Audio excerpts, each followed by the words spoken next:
Now, I noticed that you have a side event calling Leave No One Behind in Education coming up as part of the International Conference on Seeking Measures for Persons with Disability during COVID-19.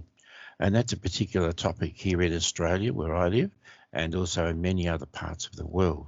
I noticed that Article 24 is the key convention article that you're referring to in your side event about the rights of people with disabilities and states parties' rights to recognise that children with disabilities have a right to education without discrimination.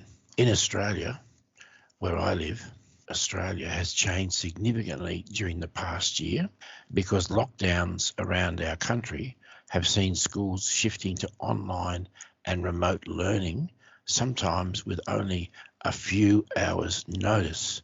And that's caused significant disruption, particularly for people with disabilities in schools, and especially children who already suffer disadvantage because the learning materials and the way that some teachers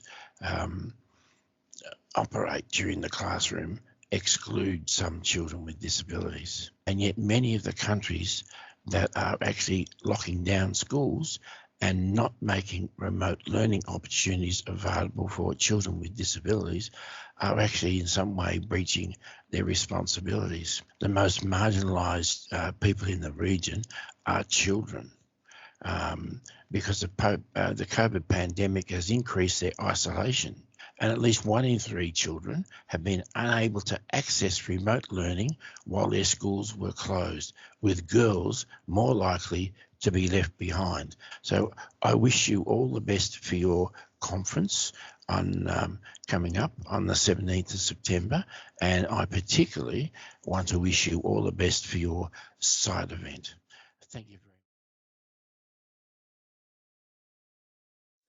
much. In Europe, COVID-19 shows that in addition to the accessibility of the classroom, the universal access to the web content, technology, device, platforms, tools is a key point of inclusive education.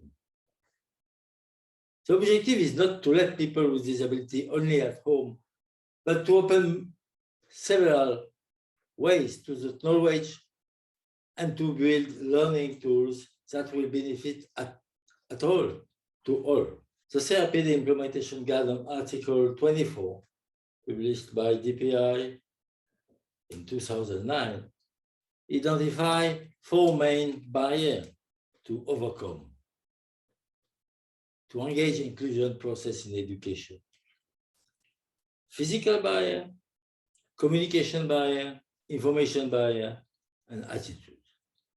The measures taken to prevent the spread of the virus impacted this barrier, sometimes in a positive way, like when distancing facilitates the moving of the wheelchair user like me, other time by creating discrimination when prevention messages are not accessible, for example, or when personal assistant cannot intervene. I'm very happy that you launched this discussion. So I wish you the best for your meeting, and I'm very impatient to see the conclusion of these special events.